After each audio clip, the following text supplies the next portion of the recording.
This presentation is called Why Your IT Department Doesn't Trust You and How to Solve the Problem.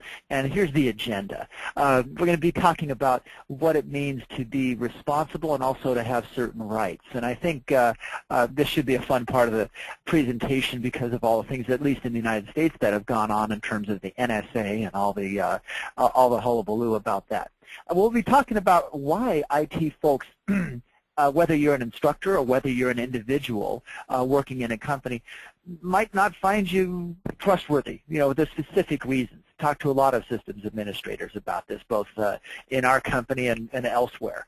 We're going to talk about the rise of the executive order, the IT department, BOFH, and I'm not going to define what BOFH stands for. You get to Google that. But then we'll talk about some cloud security issues, how safe your information is and what you can do to make it safer. Then we're going to be talking, for you, those of you in the audience who are instructors, what instructors and teachers can do with the internet in the classroom based on the executive orders or the policies in the IT department. We often hear, don't we, Lisa, about how people, instructors, tend to have a hard time, well, I'm blocked from using this resource. So we're going to take a look. We've taken a careful look into some of the procedures that happen out in the schools recently, and want to hear some feedback from you as well. So before I go into anything else about us, I want to see if I can try a little poll here. It's a very simple one, and I want to know, first of all, can you hear us? So I'm going to launch this poll here. Can you see? Can you? So you can click yes. You can click no. I hope if you click yes, I'm hoping there. So you've got, yep, over half of you have voted now. Okay. So this is good news here. So almost 100% of you here have voted. Very good. Obviously, you can hear me. This is great news. So I'm going to close this poll now, folks. Thank you very much. And let's see if I can actually get back to the presentation. There we go. Look at that, Lisa. It worked. Well, about us very quickly.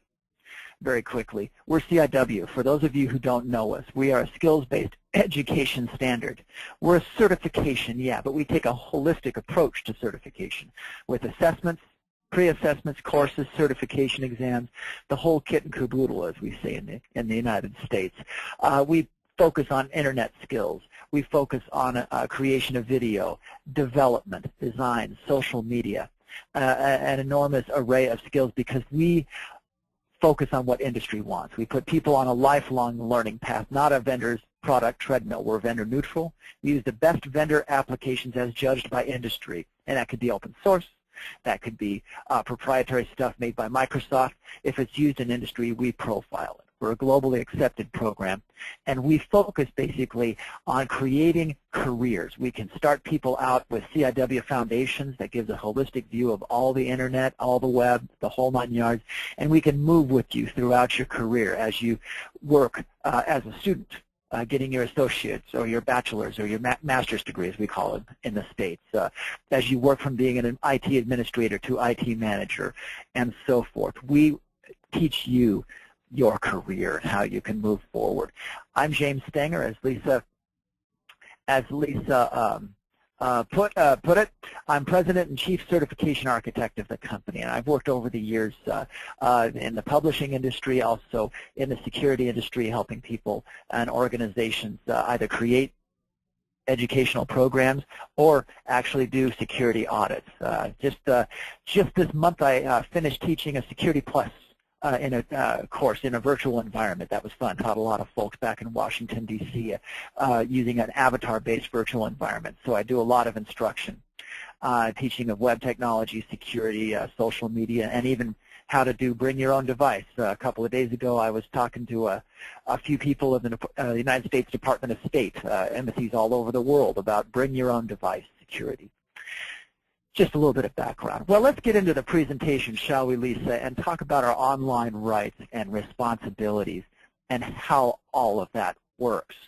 And let me just ask you right away, I'm going to do another little poll here if I can get it going here. I'm curious, folks, just curious, how much are you worried about your online rights and privacy? Why don't you give me some of the answers here? And this is kind of, I think some of the answers are not surprising to me. So we're just about done here. I think people answering and some people changing their mind. Okay, good. Let me. I'm going to go ahead and close the poll real quick, and then I'm going to see if I can share it here and share what the results are. Can you see those results? I can see it, James. It came through very clearly. Oh, who knew? That's great. This is working, Lisa. I love it. You know, I think this makes sense that people are kind of worried about recent events. By recent events, we can talk about the NSA and all that. And I'm going to hide that poll now, so you should just see my slide deck now. Okay, good. I can tell. Thanks, Lisa. What are your rights? Okay, right? Now, I think what's happened over the years is people, they want to treat the Internet as a commodity, as something that's very simple to use, and it's just there.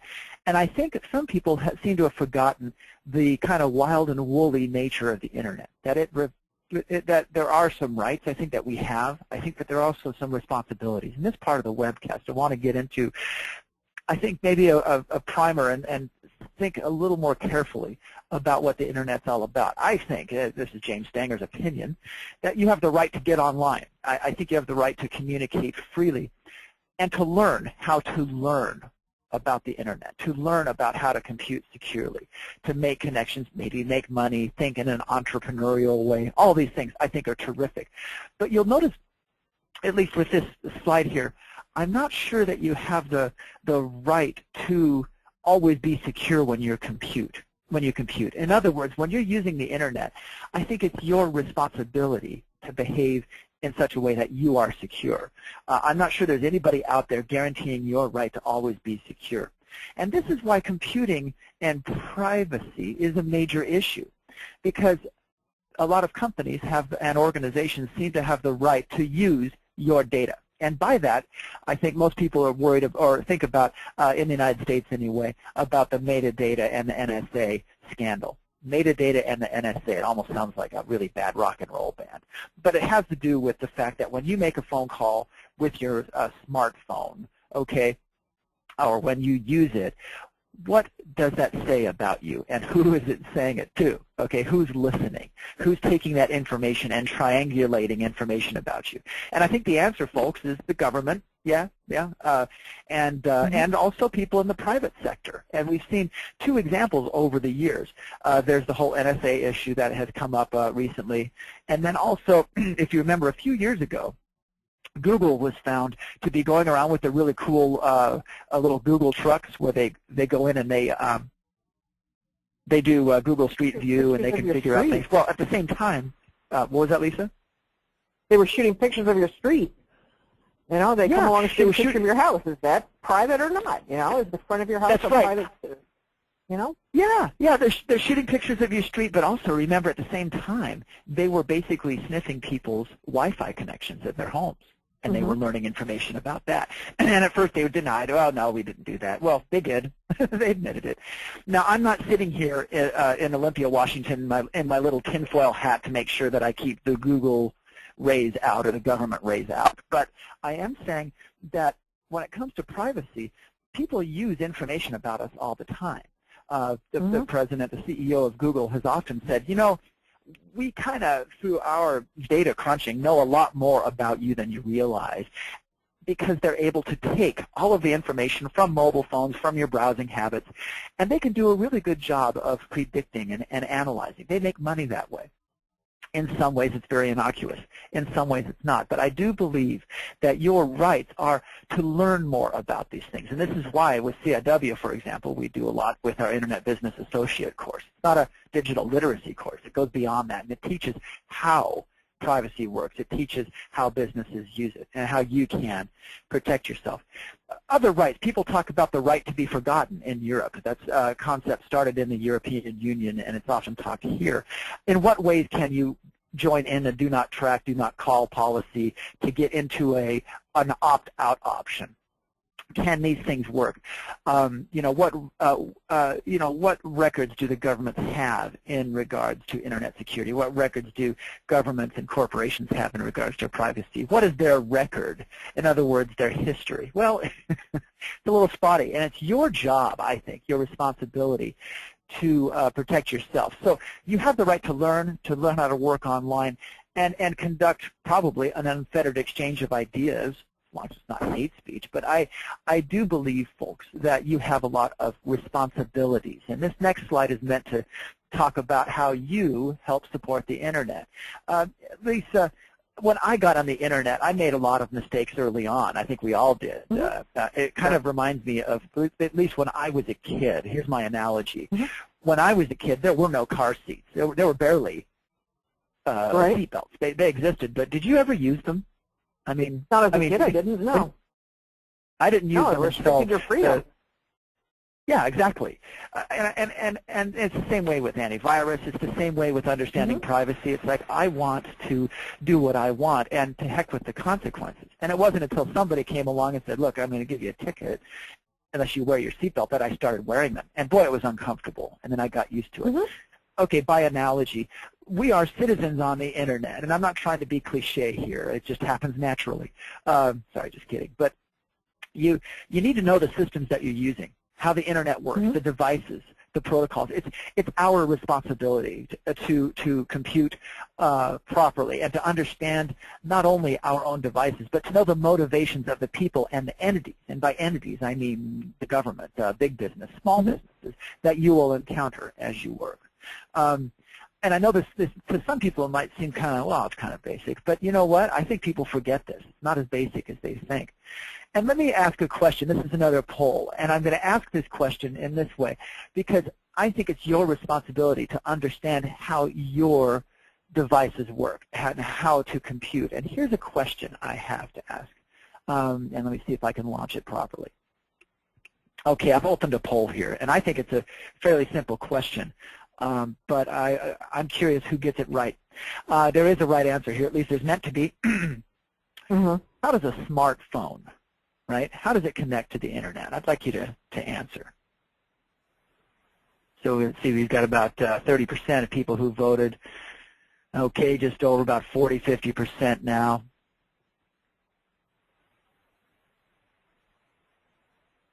And don't worry, folks. Let's see, we're at 100% of voting now. I'm going to close it here. We don't know who answered right or wrong, but let me see if I can share it here. Can you see me sharing that? The majority of you got it right. There's at least two ways to do it, at least right, Wi-Fi and through your mobile provider. That's two ways. It's not just one way to do it, okay? Unless you do, I realize that if you have, let's see, I have an iPad mini that I was given. And that iPad mini only has Wi-Fi. That's true. But a mobile phone, right, has is a smartphone. It does two different things. The reason I asked this question, folks, and I'm going to go ahead and hide it and get back to the presentation. The reason I asked this question is that there's probably about 12% of us, right, on this particular call that needs a primer, okay, I suppose. And that doesn't answer the question, do they understand the motivations of the people and the entities that we encounter? I think it's really important, folks, that when it comes to your responsibilities, you have responsibilities in terms of ethics. And I don't want to talk in terms of morality or whatever, because one person's morality is completely different than the other. We live in a multicultural world. But think of this. You ever heard the term not safe at work? If it's not safe at work, that would probably be a very good guide to know how you should behave on the Internet at one point or the other. And by not safe at work, I'm talking in two different ways. First of all, the content you put up on the web via Facebook, Twitter, or what have you. We've all heard about politicians who get themselves in trouble. But also, when it comes to not safe at work or safe at work behavior, I'm also talking about how well are you securing your systems? How well are you behaving in terms of putting yourself and your devices at risk? And these days, it's devices. Let's see. I was given an iPad mini. I have an Android phone, and then of course I use a desktop computer. So that's three systems that I use every day, and there's several others. Lisa, how about you? What kind of systems are you using? Don't give us names Pretty much or whatever. the same. I've got a desktop computer here at the office. At home, I've got a regular laptop. I've got a smartphone. I do very little on the internet with my smartphone, but that's more my personal working style than a safety issue. But I know what you're saying. You know, it is a concern. I do pay attention to what my laptop is doing, you know, because it's in an environment that is much less secure than we are here at the office with the company-provided computers. That's right. That's right. Well, these are certain, see, I think I went a little too quickly ahead here. So you have responsibilities to configure your systems right, to update your computing devices. For example, when was the last time anybody here on this call, on this webcast, updated their mobile phone firmware? I'm sure we always update the apps, but the firmware. Why is that a big deal? It makes your phone behave better, okay, works more efficiently, but also there are a lot of security updates that are in there. And how many of us have some form of antivirus software installed on our mobile phone or our mobile device? Or when was the last time you updated it on your desktop? Or checked that it was properly updated? Been a while. You also have Been a while. It's tough. See, you also have to avoid and report various types of issues, attacks, harassment, bullying. Do you know how to recognize an attack? Do you know what to do if harassment happens to somebody else or to you, if there are suspicious business behaviors? These are the kinds of responsibilities you have. So why you aren't trustworthy? Well, I'm not saying you're not trustworthy, folks. Hopefully we all are. I think what happens is, though, sometimes our behavior becomes trustworthy, sometimes it doesn't. Let me give you an example. I think, Lisa, that in order for any adult to cope with the daily things of life and to perform well, I think we kind of turn off our minds a little bit when we do things. Think of it this way. When we're driving to work, okay, or riding a bike to work or whatever, I think that we kind of fuzz certain things out. We kind of think in a, we're thinking and we're functioning properly. I'm not saying we're going through life dysfunctionally. I think the details get that we normally could pay attention to, we just put those in the background as we're going down the road. And this happens the same sort of thing, to bring it into the computing world. As we're computing, details go into the background.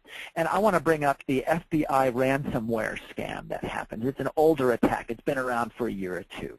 And what it is you will get a notice, if you can see the screenshot here, you'll get a notice that looks something like this. And there are various versions of it, folks. But this is an example here that says your PC's been blocked. Other times the notice will say certain images and certain files have been locked out because you have violated intellectual property. It looks very official. Well, this is ransomware. This is not legit. This is a bad guy trying to extort money from you, or just a virus that is causing problems for your system. I've talked to a couple, several systems administrators, many actually, over the last month in preparing for this webcast. More than one brought up this ransomware. More than one brought up the fact that this happened in one case to an executive, in one case it happened to end users, and in two cases it happened to middle management. What I'm saying is this is something that happens across the board to employees. I think this, even though this is an older attack, it's still effective. Why? I think because we get busy and we want to get things done and we want to get any sort of thing out of the way. And it also goes back to the idea that on the internet we kind of think there is the internet police on some level, right? And I don't care if you're in the United Kingdom or in Eastern Europe or Japan or the United States, we all think there are official bodies that are there to help us. And that's not the case. But let me get to the big point here. One of the reasons why IT professionals tend to think that end users are a little rough around the edges is we make decisions that aren't so hot sometimes. And I think those decisions are based on our haste. Okay, we want to get things going and we want to be productive, and then people take advantage of that. Does that mean end users are dumb? No. I think it means end users are trying to get things done, and that can lead to bad decisions. But I think if we don't learn from the decisions or bad decisions we make, then there's a problem. And I think that's one reason why a lot of IT folks don't trust us as end users. There's another issue that often comes up in the discussions I've had, and it comes down to training or the lack of training.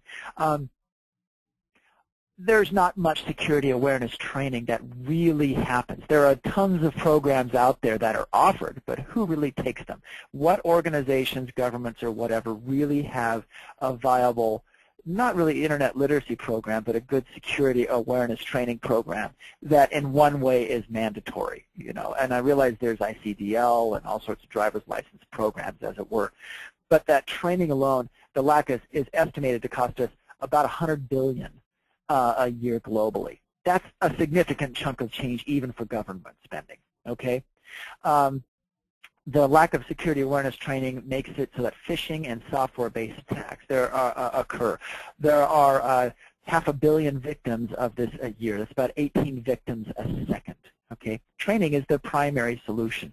Yes, we can have really good hardware. My phone has all sorts of anti-hacking software built right into the device. So yes, there's hardware solutions, there's software solutions that can make it easy to help me make good decisions or to remind me to make good decisions. But you know what? It's all about the wetware. And by wetware, I mean the brain that's in between your ears. Okay, I think the wetware is the most important thing, and training is the solution there. And most IT folks say that training isn't happening. Communication is the big one. Every IT professional that I've talked to, and these are systems administrators, a lot of security guys, they want to know how well people communicate, not only with the IT department, as I have on the slide here, but how well they communicate with others. Okay, are you afraid as an end user to ask questions? Okay, is the thing to think about. Are you afraid to ask questions of the IT or help desk department because it slows you down, or because you think, well, I'm just going to get a snotty answer back from them, right? But also, are you afraid to ask questions of other knowledgeable employees? And I often call it prairie dogging. You know, Lisa, I remember the first time I ever encountered what turned out to be a virus. It looked like an email from my CEO. It was an email directly saying, hey, James, could you check this out? And it was a Word doc. And I almost clicked on it, and I thought to myself, at the time I was, what was I? Was I an editor, I think? And I'm like, you know, I just don't think that the CEO at the time would send me an email directly and not copy anybody, okay? Yeah. And so I decided not to click on it, but I almost did. But I prairie dogged. What I did is I stood up, right, and I went, hey, guys, I just got an email from the CEO. Have you done this before, Lisa? You know what I'm talking about? I know exactly what you're talking about. Been there. Yep. Yeah, and that saved me from the ensuing debacle that happened. And it wasn't just my company. This was part of, I think it was the either Melissa or the I Love You virus. This is many years ago. Yeah. And because I picked up a phone and then actually called a couple of people, and they went, no, his computer, he clicked on it. He got tricked because he was in a hurry, and then it sent emails to everybody in the company, and it was part of an infestation that not only hit our company, but many, many others. And it locked down many, I shouldn't say locked down, but it knocked off quite a few companies at the time. I remember those. I've seen a few of those as well. So what did you see, Lisa, in terms of the good choices people made and the bad choices people made? There are a lot of people who just blindly accept, you know, if it comes to the email, it must be something we need to deal with, especially if it's got the name of somebody they know, and they don't stop to question what the normal behavior of that person is.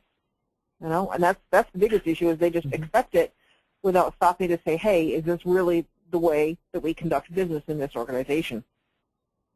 See, and it's kind of that fundamental ability to pause and not put something off and be lazy. Okay, we don't want that, right? But that kind of fundamental ability to pause and think about it and to communicate. And again, you can prairie dog it if you want, you know, stand up and go, hey, this is something kind of goofy. You can call up help desk. You can do that. These are the fundamental steps. And I know people think, gosh, I've heard this before. Well, people aren't following it. You know, the other reason why we aren't trustworthy, okay, by the IT folks is because new technologies keep appearing. Sometimes they're hype, you know, they're really not going to happen. And I realize people use various social media things all the time. I do give seminars in it. But I have to say some of, for example, social media sites, I think, I don't know how real those are, how useful they are. But sometimes they're very real and useful. Technology moves quickly from novelty to commodity. This little screenshot you're seeing is meant to show how technology gets adopted.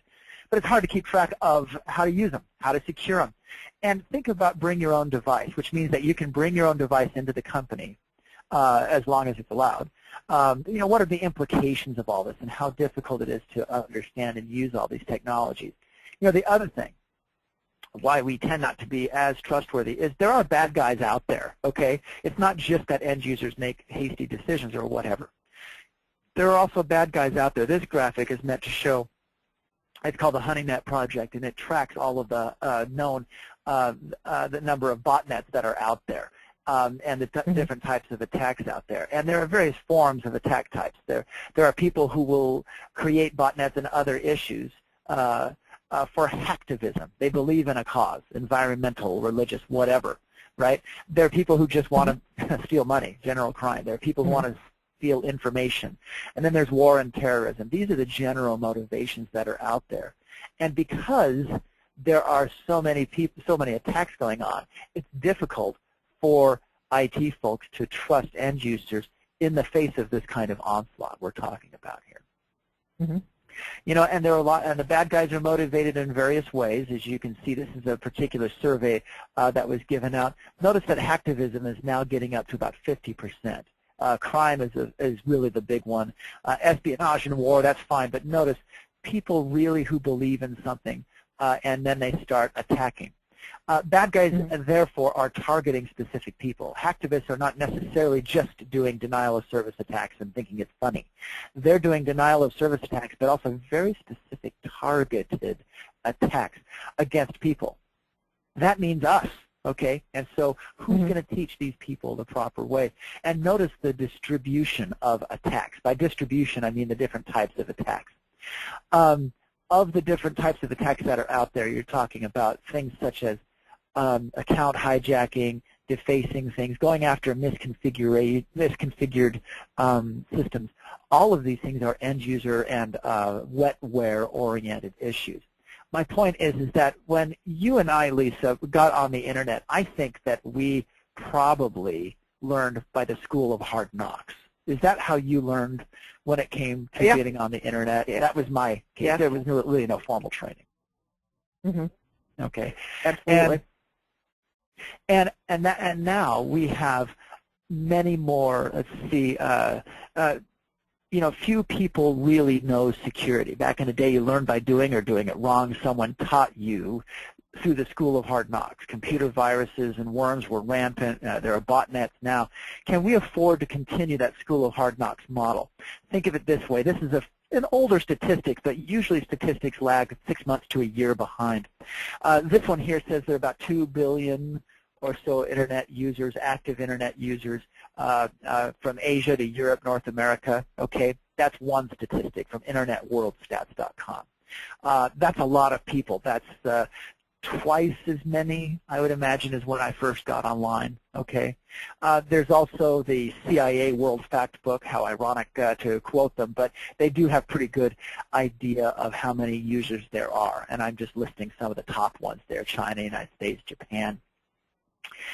My point being, there are so many people getting online now, we can't afford the school of hard knocks. And the positive solutions are education, better technologies, easier to learn technologies, and especially you taking responsibility. But there are also negative solutions. And one of the negative solutions that have come up, and I think it impacts instructors, folks. I think it impacts instructors out there. So if you're an instructor waiting to hear more about some of the options instructors can take, it's coming up.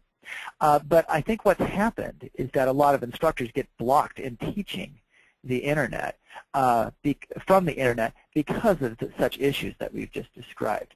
And this has to do with executive orders in a community college, especially a high school, but also at various companies. The order has come down, look, we just can't do this. We have to protect ourselves, so we're just going to block things en masse.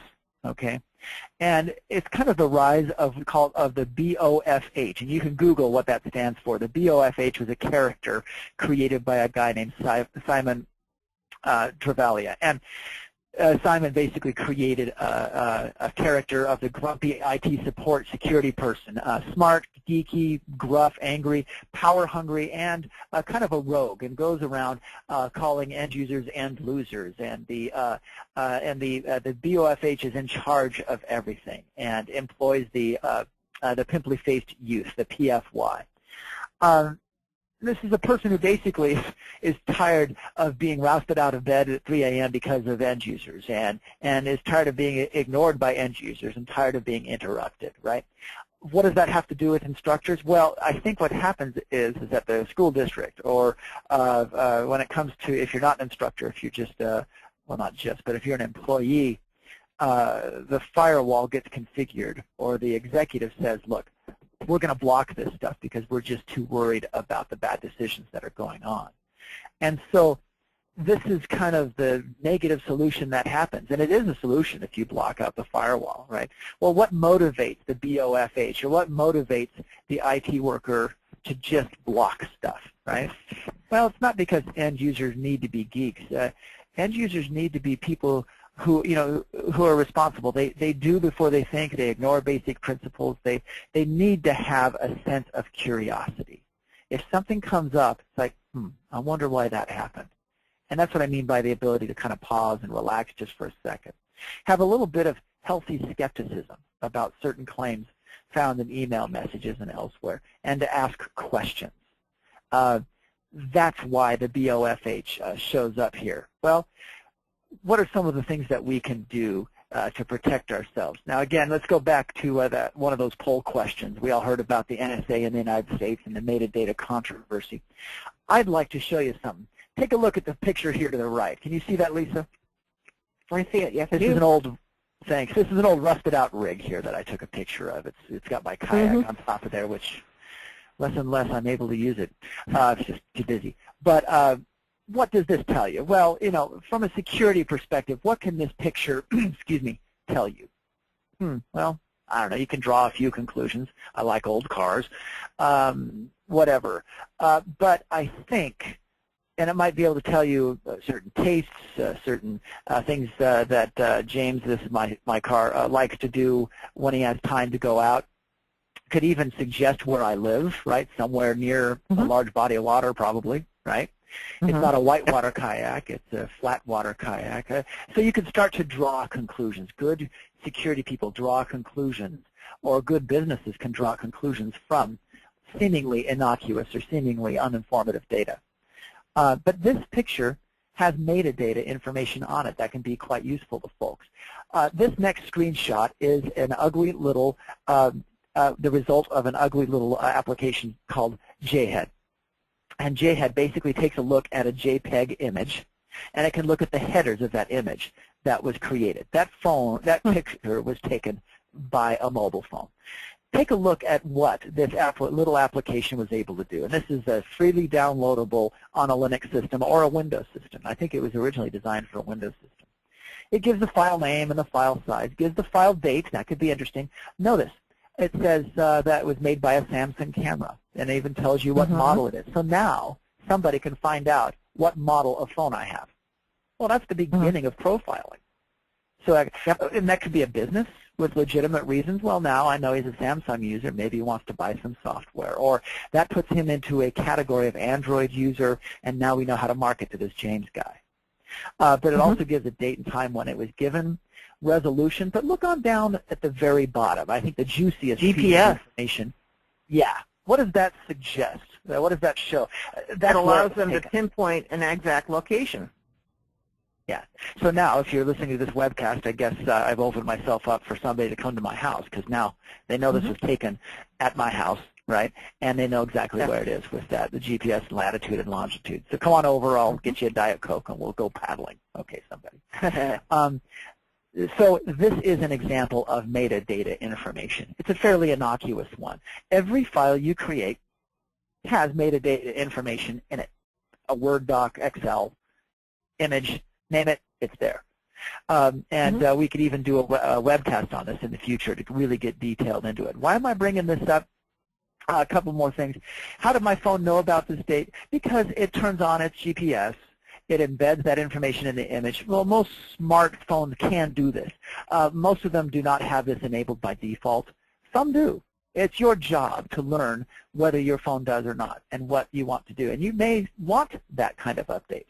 But think about it. Every time you update Pinterest, if you go there, or SMS your pictures to somebody, or send them up to Flickr and Facebook or whatever, you'll get that kind of information. Here's more information. This is a screenshot that was basically taking that GPS information and gives an address, gives a date. It even gives the weather of the time, right?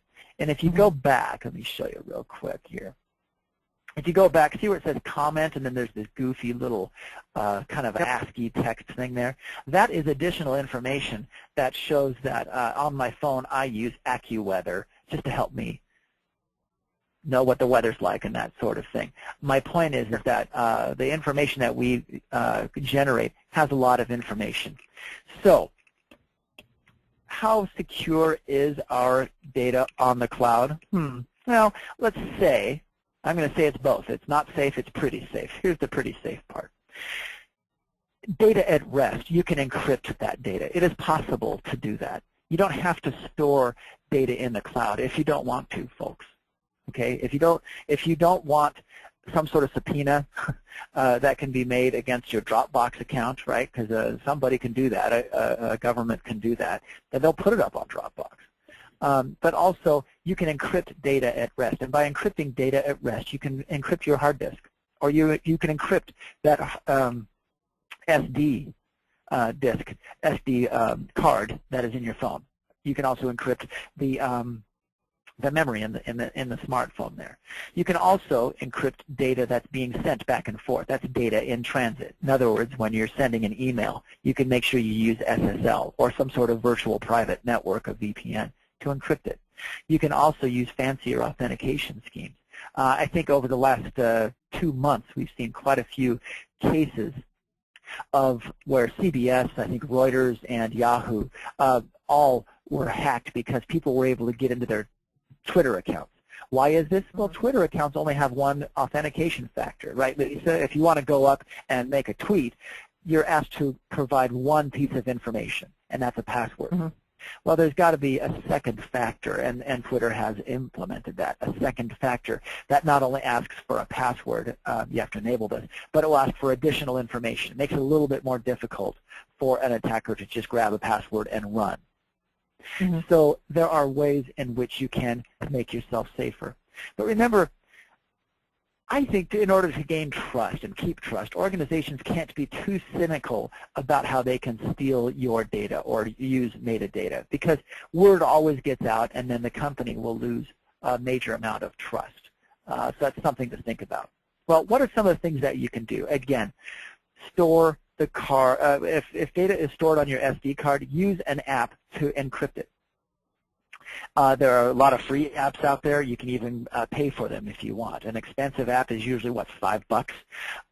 There are good apps out there that can do a great job of encrypting that data that's at rest. And you can use things such as Lala, and there are many password encryption pieces of software out there. We can profile them there for you in a future webcast if you like.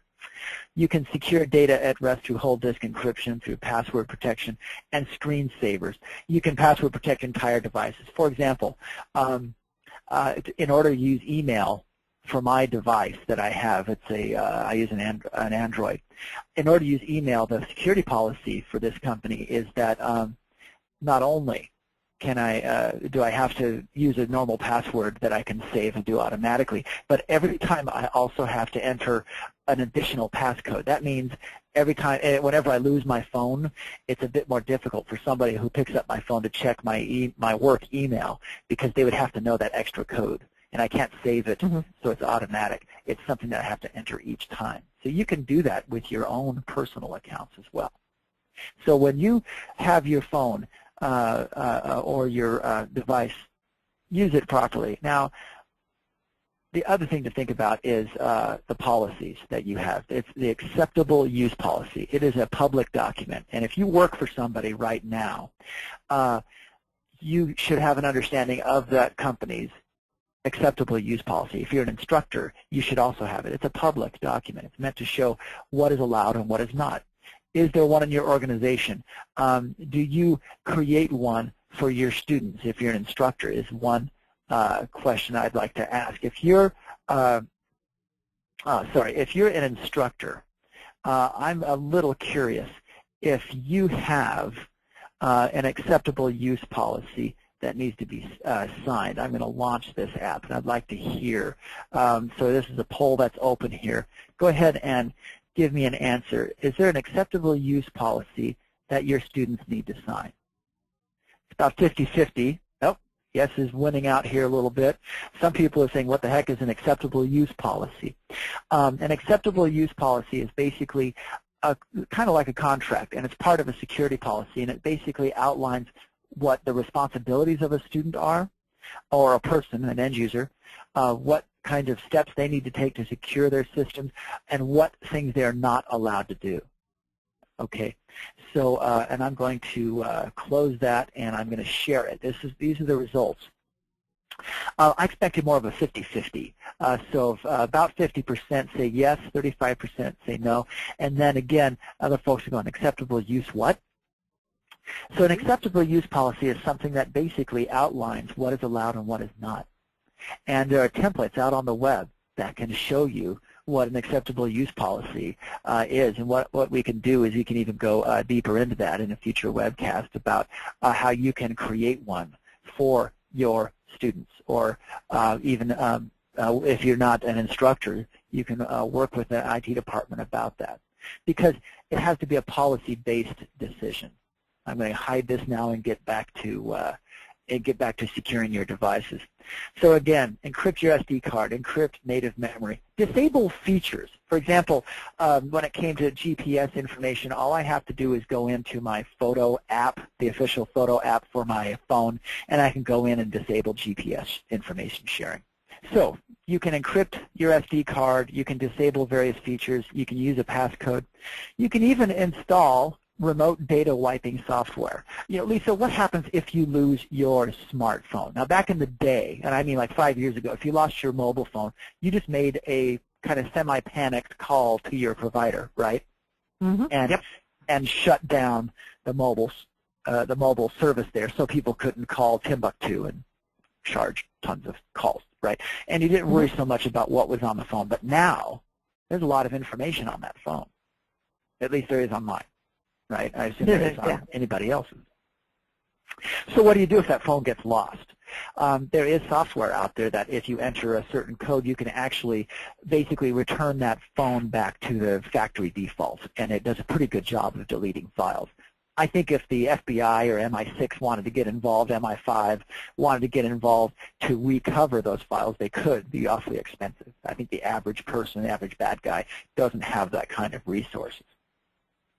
But think about ways that you can focus on your systems.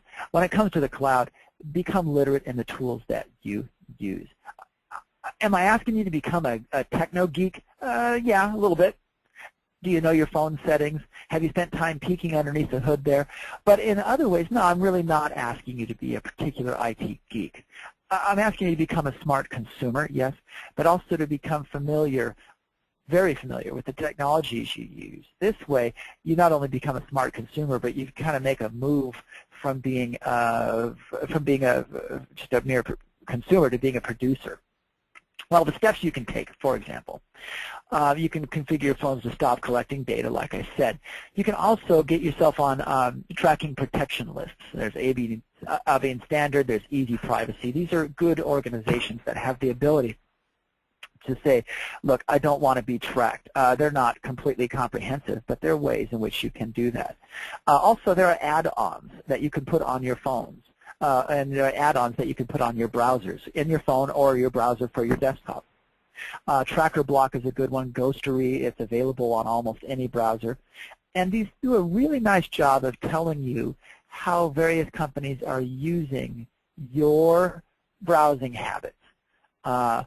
Point roles for blocking. There are ways in which you can go in here and start to say, here's what I don't want shared, here's what I do want shared. And when it comes to Tracker Block or Ghostery, all you have to do is go up and look for the Firefox add-on and search for it in the Firefox there. Or you can even do a very broad Google search and find it. So it's very, very helpful piece of software. Other steps that you can take, again, disable your mobile phone to stop tracking it when it comes to GPS. You can find opt-out lists, password protection, firmware updates, applications. All of those things are available. Well, in the last few minutes, I want to talk about one of the experiences I had in teaching instructors in Maryland, in the Maryland area, in the Washington, D.C. area. I was here in Seattle most of the time, since I was traveling, and I taught via a virtual environment. If you've ever heard of Second Life or something like that, imagine an environment like Second Life, but very much geared towards instruction only. And it was where we were in a virtual classroom, virtual hall, and I gave lectures with an avatar. People could see me talking and all that. And I asked those teachers, they were about 20 or 25 Security Plus instructors. Some were parts of Cisco academies, some were part of CIW academies, and asked them questions about how do you secure your classroom, but also how do you teach when kind of you're in an environment where you may be trusted as an instructor, of course, but when it comes to the IT side of things, how do you get past, or how do you work with limitations in the firewall? And I gave a survey about what are some of the certain things that they have to put up with, what are some of the things, the opportunities they have, and what are some of the really cool things that they do. And Anna Rundle, did I say that right? I used to say Anna Rundle. Oh well. But Anna Rundle schools in the Maryland area. They, the instructors basically, if they have a site that is blocked and they want to be able to use it, it's a good site that's very instructive. For example, with CIW, we have a lot of online resources. They have a board of instructors and technologists, and basically this board will receive requests from instructors, and that board will review it. It takes about a week to review a request. So if Lisa, you're an instructor, you and I are instructors, and we need to go up to a website, and we make an argument on a little piece of paper, fill it out, and give it to this board. It takes them about a week to say, yeah, this is something that's approved, and then the technologists in that middle school, that high school, or community college then unblocks that site. And it's something that has happened, that can happen. And I said, is that something that as this board exists theoretically, and they never really make any changes? And I'm like, no, it actually works. I don't know if you have that in your own situation, folks, as an instructor. But if you do, take advantage of that. And I would imagine one of the best tips I can give you is not only should you go as just an individual, say Lisa Harnish doing it, but Lisa could come and contact me and say, hey James, I need some help. Could you put a request into? And so that way you could work as a group to say, you know, it's not just me, there are several others that would find this useful. If you don't have a board like Anne Arundel Schools does, the school district, you might want to look into see how a board like that could be created. That way that poor beleaguered technologist, the IT person who's creating all of these exceptions, and she or he is worried about losing his or her job in making these exceptions, and who'll just default saying, nope, can't do it. Maybe if there's a board involved, that would work. In the Maryland schools, there were some of the instructors I taught them Security Plus and a few CIW things. At the Maryland schools, they don't have a board really, but they do have a county media center. So each school has a media center. They can trundle their students down out of the classroom that has a lot of very severe blocks on internet access. And there are fewer online restrictions from that center, so they walk the students down. They make sure, though, that they carefully observe students, because now that there are fewer blocks, the students can go and do quite a few bad things if they're not carefully watched. Mm-hmm. Other schools say try a national proxy service. Edline is an example. It's basically a learning community management system, an LCMS, and about $4,000 a year for schools. That could be really prohibitive for a lot of schools, but it's a service that basically does a great job in once students log onto that service, to that website, they can then go to other websites that have been approved. There's a lot of tracking, a lot of monitoring. It's a safe solution, yet it also is quite flexible and makes it possible to do a lot of teaching online.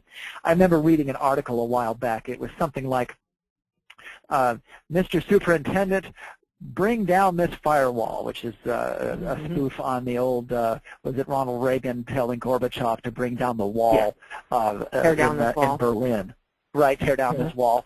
A lot of people, instructors, do have that problem of getting online and really teaching the internet. It's like, how can I teach it if I can't get onto it, kind of thing. And so this is how we're finding ways to get past that, or at least to work with it. How do you work to get support? Do you document the need? Do you just go and talk to somebody, orally, or do you actually put together a petition or put together a well-considered document, very brief, that shows a real overwhelming and important need to teach students?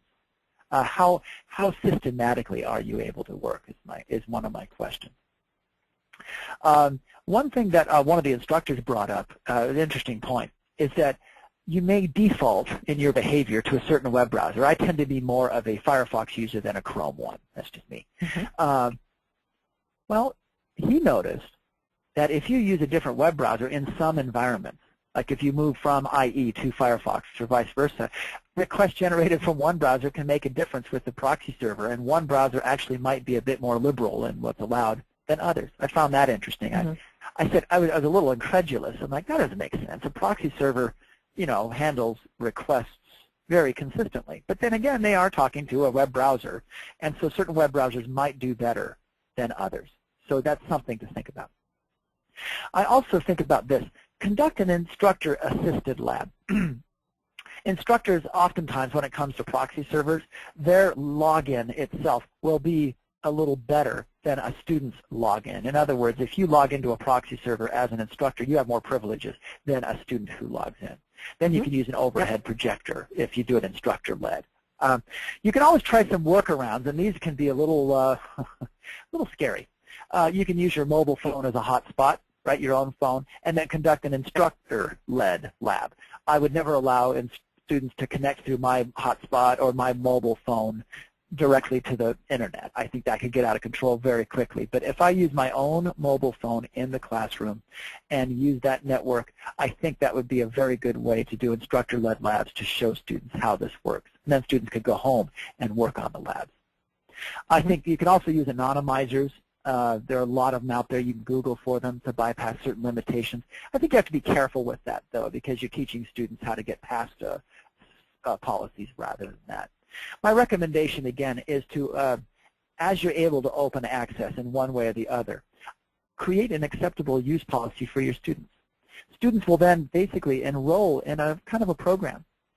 And if they act responsibly, they're in. If they're not, then they're terminated from that particular program. They're not terminated from the school, but they're not in that privileged part of the class anymore. Okay, that's the way it teaches responsible use, and it kind of internalizes that for the students. Also, you can do one-to-one technology access. There's some instructors who felt that if you allow students to bring in their own devices, my goodness, the underpinnings of Western civilization or civilization will come undone. And I can see an argument for that. But the other half of the instructors basically said, no, if you exercise strict control and reinforce training and only allow students a few minutes to work with those devices and then they have to put them away, you're now teaching responsibility and you're doing this. You're doing things properly. Considerations include, does your department have enough talented techs in order to implement this? Some instructors feel that any sort of bring your own device will lead, to real problems. Others feel that it empowers students. Also think about what if resources go offline. I would store everything locally, and you can make alternative labs available. When it comes to keeping students on task, I think using hands-on, that's a kinesthetics, a fancy way of saying hands-on labs would work. I would, again, have students only use devices for a few minutes and then conduct interpretive labs after that. Let me ask a couple of questions here before we conclude the webcast. We're getting awfully near the top of the hour here. I want to know how much your district filters content when it's online.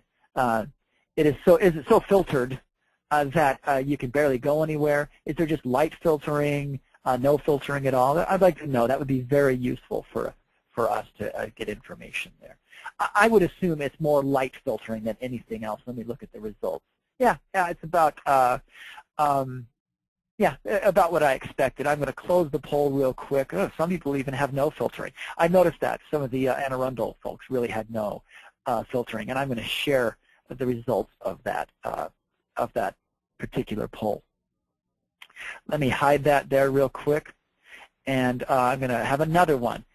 Do you have the ability to generate requests for exceptions? Do you have some sort of ability to do that? About 3/4 of you, 80-20 rule is applied here almost. Yeah, about right, about 80-20 seem to have the ability to generate requests. It's very interesting. That was fairly new idea for me anyway, the ability to generate those kinds of requests. So there are, can you see, there you go, there's the results there. So about 80-20, okay, 83-17. Here's another poll, a couple more, and then we'll go ahead and, well, finish up here. What about social media? Do you support the use of social media and your students? In other words, would you ever direct your students to use that in the classroom, or is that something that you would pretty much treat as, oh my goodness, I would never do that? And this is exactly what I found, well, almost, yeah, exactly what I found, folks, in terms of people's interest. But the numbers are changing rapidly, about 50-50. So I'm going to close the poll and share it real quick in the interest of time. What I noticed is about 50-50. So I expected a little bit more yeses, but notice that some people would do it. What I would recommend, I think social media is going to become more and more important in terms of innovation. I think it has to be controlled. I think it has to be controlled and it seems like, applied properly. James, it seems like, you know, yeah. you need to be teaching how to use it responsibly, and the best way to do that is to lead by example. Yeah, I think so. And by leading by example as an instructor, again, you give an acceptable use policy. You get you show how it's worked there. You show you talk about examples about how people who they thought they were being funny or witty who actually damaged their ability in the future to get a job because of the things they posted. Got some resources here, folks, that I won't go into any detail because you're going to get a copy of this in PDF form. But there's some fact sheets about online property, about learning more about your online rights and responsibilities, the NSA best practices for keeping your home network safe.